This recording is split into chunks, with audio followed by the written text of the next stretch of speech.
Halo, Assalamualaikum warahmatullahi wabarakatuh. Welcome back to my YouTube channel Lestari Daswan. Halo sahabat Lestari, gimana nih kabarnya hari ini? Alhamdulillah sehat semua kan? Oke sahabat, pada kesempatan kali ini aku akan membahas mengenai penetapan produk unggul dan manajemen inovasi. Oh iya, sebelumnya bagi yang merasa materi ini bermanfaat, silahkan di-share ya. Dan jangan lupa klik share, komen, dan jangan lupa di-subscribe ya sahabat. Oke, let's go check to the video. Penetapan produk unggul dan manajemen inovasi.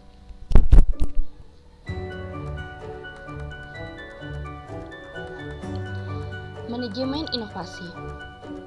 Sebelumnya, terdapat dua pandangan dalam mengurai generasi model inovasi, yaitu diambil dari Davenport pada tahun 2003 dan Marinova pada tahun 2003 pula.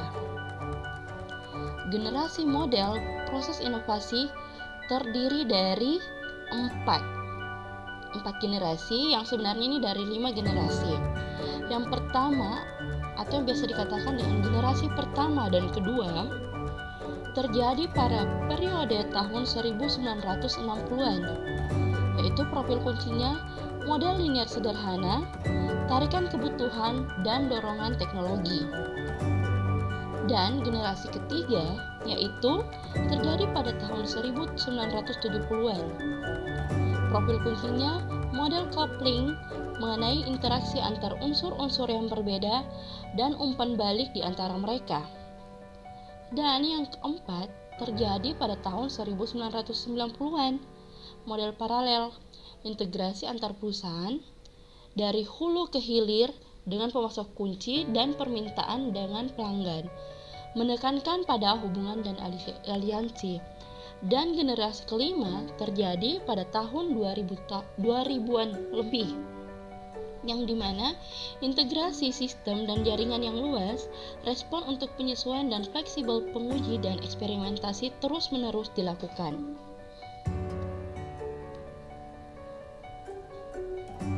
Oke. Dan menurut Rothwell pada tahun 1994 menjelaskan bahwa evolusi inovasi terbagi dalam 5 generasi. Perilaku inovasi yang pertama adalah generasi pertama inovasi atau 1G, atau yang biasa dikatakan dengan teknologi push. Dan yang kedua adalah generasi kedua inovasi atau 2G yang dikatakan dengan need pull. Yang ketiga adalah generasi ketiga inovasi atau 3G yang biasa dikatakan dengan coupling model. Yang keempat 4G yaitu integrated model atau generasi keempat inovasi, dan generasi kelima inovasi atau 5G merupakan sistem integrasi dan networking model.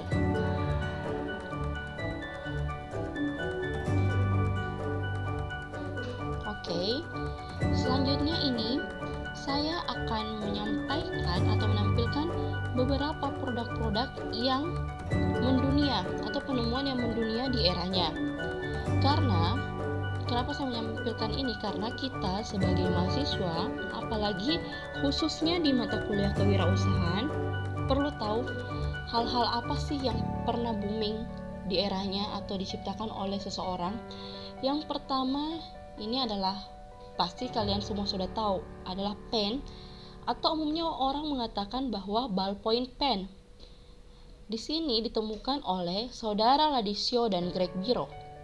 Ladislau adalah seorang jurnalis dengan mengisi pena dan mengoreksi bercak-bercak.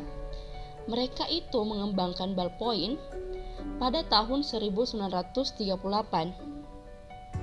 Meskipun pena ballpoint sebelumnya sudah ada di beberapa negara, namun terkenalnya sebagai biro dikatakan di negara lain. Dan selanjutnya ini adalah plaster. Pasti tidak asing juga bagi kita. Ini tester awalnya ditemukan oleh Darley Dixon. Dia adalah seorang karyawan Johnson & Johnson yang sebelumnya dia menciptakan inovasi ini karena terlalu sering terkena luka atau luka bakar pada saat berada di dapur, dan ia membuatnya dari kain kasa dan dengan tape atau biasa yang dikatakan dengan semacam isolatif lah, jadi dia tempelkan.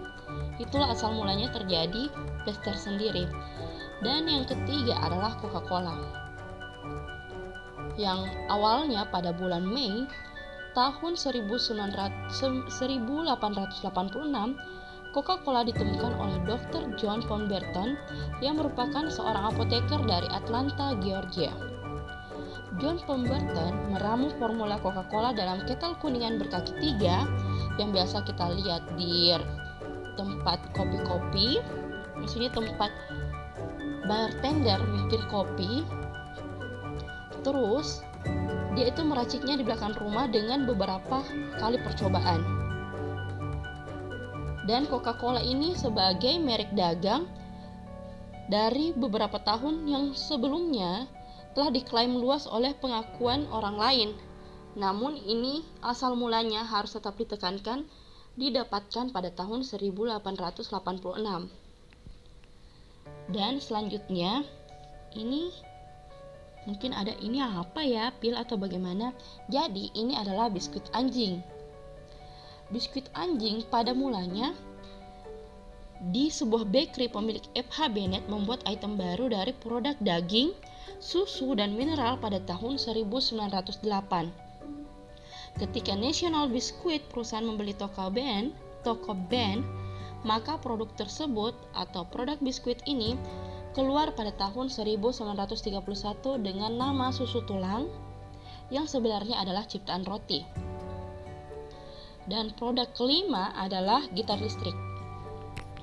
Meskipun ada beberapa sengketa yang menemukan gitar listrik pertama, namun Leo Fender mendapatkan kredit untuk mengembangkan gitar solid badi listrik pertama yang diproduksi secara massal. Seorang penggemar elektronika, Fender bereksperimen dengan cara-cara untuk membuat gitar lebih keras dan menjadi tertarik dalam desain gitar setelah memperbaiki pickup eksternal pelanggan. Dia mengembangkan gitar ini dengan balok kayu dan magnetic pickup terhubung ke amplifier, dan Fender diproduksi pada tahun 1948.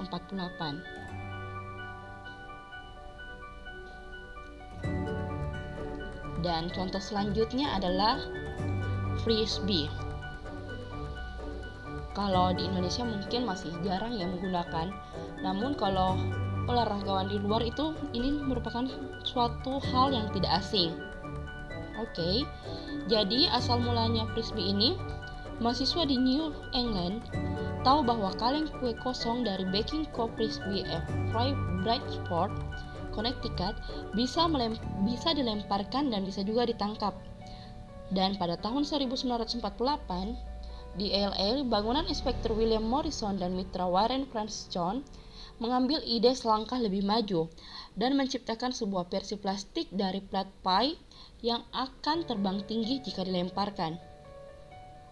Dan hal ini dikembangkan oleh pemilik perusahaan One Zero untuk menamakan permainan plastik ini dengan nama frisbee untuk menghormati toko roti yang mereka miliki sebelumnya.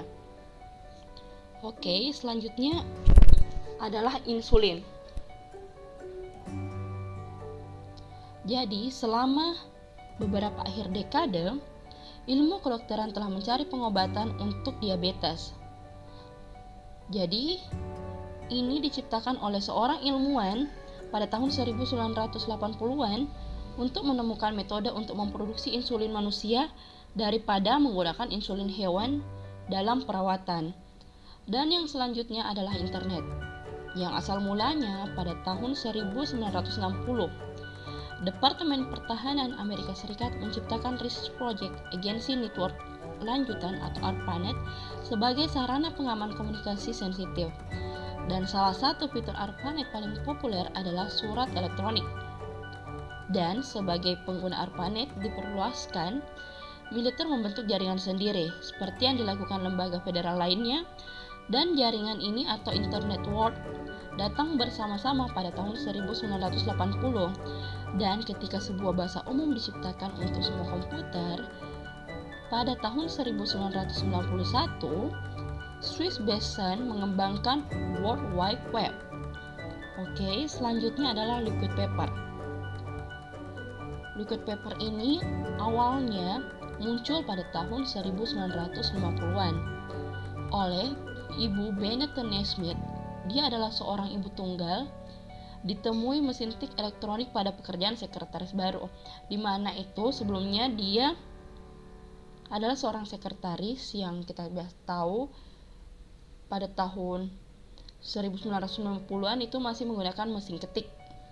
Dan kita tahu kalau pada saat kita mengetik pasti ada kemungkinan terjadinya salah ketik. Jadi ibu ini memunculkan ide bagaimana kira-kira untuk mengatasi jika ada kesalahan ketik. Jadi untuk menutupi kesalahan dari pengetikan itu, dia itu mengisi botol kosong dari bekas isi cat kuku dengan cat berbasis air putih. Namun rekan yang lainnya itu juga meminta tolong untuk diisikan, dan teman-temannya menyarankan dia untuk menjual produk lokal yang basicnya ini akan menjadi liquid paper.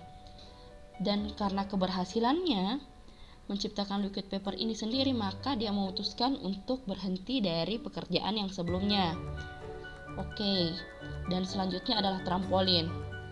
Sebagai seorang pemuda, George Nissen menjadi terpesona dengan tinggi kawat bertindak di sirkus. Jadi sebelumnya itu dia sangat kagum dengan atraksi yang dilakukan oleh pemain sirkus, karena dia senang melihat orang-orang yang terpental pada jaring pengaman mereka. Dan sebagai seorang siswa SMA pada tahun 1926, Nissen menjelajahi dam kota untuk mata, tabung karet batin, dan potongan-potongan besi. Jadi dia itu merangkai semua alat-alat yang ada.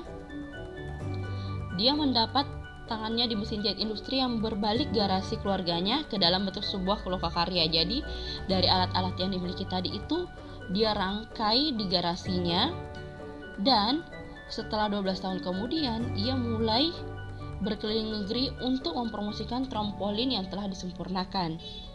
Oke. Selanjutnya adalah Vaseline. Hal ini pasti sudah banyak digunakan oleh kaum muda-mudi.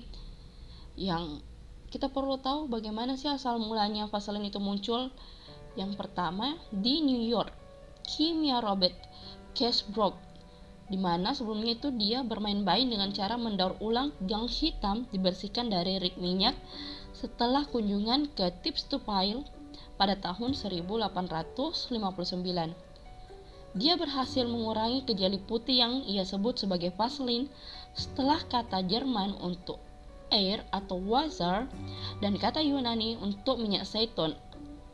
Pemasaran gigi dengan mendemonstrasikan yang menyebabkan menjadi salep gelandangan dan semua tujuan salep di hampir semua rumah tangga. Seperti yang kita tahu, kegunaan Vaseline ini sendiri banyak. Bisa sebagai pelembab, bisa sebagai salep-salep yang lainnya. Jadi Vaseline itu sekiranya menggunakan salep yang bisa dimanfaatkan untuk berbagai tujuan. Selanjutnya adalah velcro. Biasanya digunakan di mana nih? Kalau untuk anak SD biasanya ada di topi sebagai perekatnya, dan banyak lagi. Velcro sendiri itu ditemukan oleh insinyur George de Mestral di sebuah perjalanan pada saat dia berburu pada tahun 1941,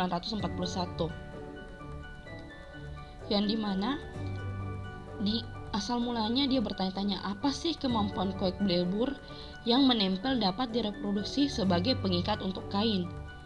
Dia menghabiskan 8 tahun untuk berusaha, berhenti dari pekerjaan, dan mendapat pinjaman besar dalam proses mencari tahu bagaimana proses pembuatan velcro sendiri. Dan velcro debut awalnya ini diciptakan pada tahun 1960-an.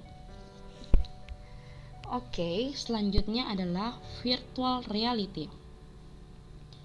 Ini ditemukan pada tahun 1950. Para ilmuwan pertama kali bermain-main dengan konsep menampilkan gambar digital pada komputer. Pilot mulai pelatihan pada simulator penerbangan komputerisasi pada tahun 1960. Ivan Sutherland dikreditkan dengan membangun berfungsi penuh pertama, kepala dipasang 3D, tampilan pada tahun 1970 di Institut Teknologi Massachusetts pada tahun 1980-an. Jadi alat ini memungkinkan personel militer berlatih untuk memerangi secara real time. Jadi ini latihan tapi seolah-olah terjadi secara nyata.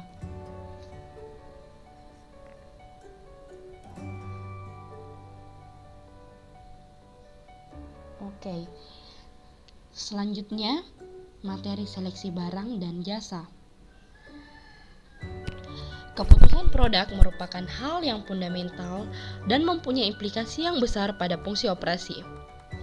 Kebutuhan produk akan mempengaruhi implikasi yang besar pada fungsi akan mempengaruhi biaya peralatan modal, desain tata letak, kebutuhan ruang, keahlian orang-orang yang dipekerjakan, bahan mentah, dan proses yang digunakan.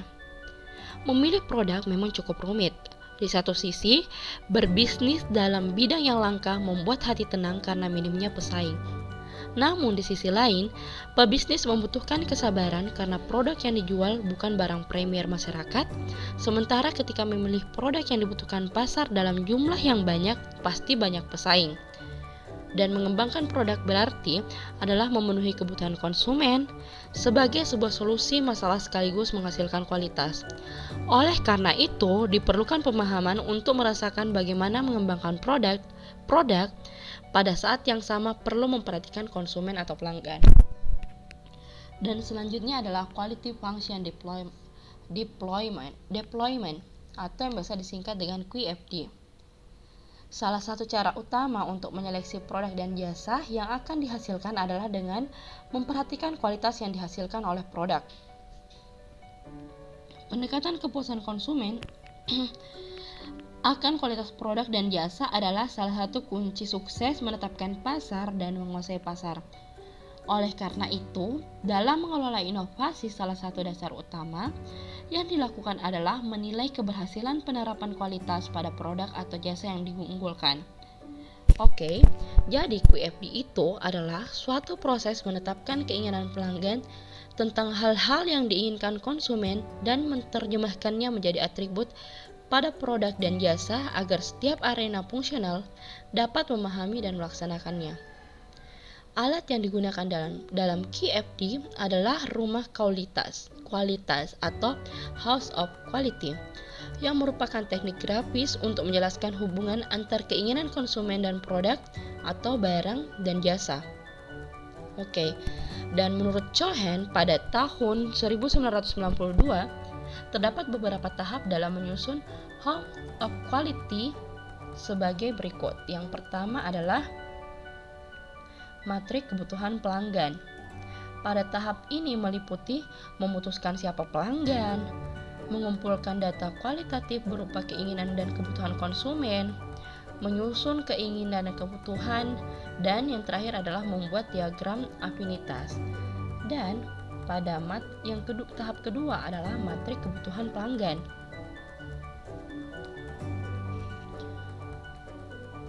Di sini adalah matrik perencanaan. Jadi pada tahap ini bertujuan untuk mengukur kebutuhan pelanggan dan menetapkan tujuan-tujuan performansi kepuasan. Dan yang ketiga adalah respon teknis, di mana pada tahap ini dilakukan transformasi dari kebutuhan konsumen yang bersifat non-teknis menjadi data yang bersifat teknis guna untuk memenuhi kebutuhan oleh pelanggan. Dan yang keempat adalah menentukan hubungan respon teknis dengan kebutuhan konsumen. Tahap ini menentukan seberapa kuat hubungan antar respon teknis tahap 3 dengan kebutuhan pelanggan. Dan yang terakhir adalah tahap korelasi teknis. Tahap kelima adalah korelasi teknis, di mana tahap ini memetakan hubungan dan kepentingan antara karakteristik kualitas atau respon teknis sehingga dapat dilihat apabila suatu respon teknis yang satu dipengaruhi atau mempengaruhi respon teknis lainnya dalam produksi dan dapat diusahakan agar tidak terjadi bottleneck. Oke, demikian materi yang sempat saya sampaikan pada kali ini. Lebih dan kurangnya mohon dimaafkan, dan apabila misalnya ada yang kurang dimengerti, bisa ditanyakan di kolom komentar. Oke, wabillahi taufiq wal hidayah, wassalamualaikum warahmatullahi wabarakatuh.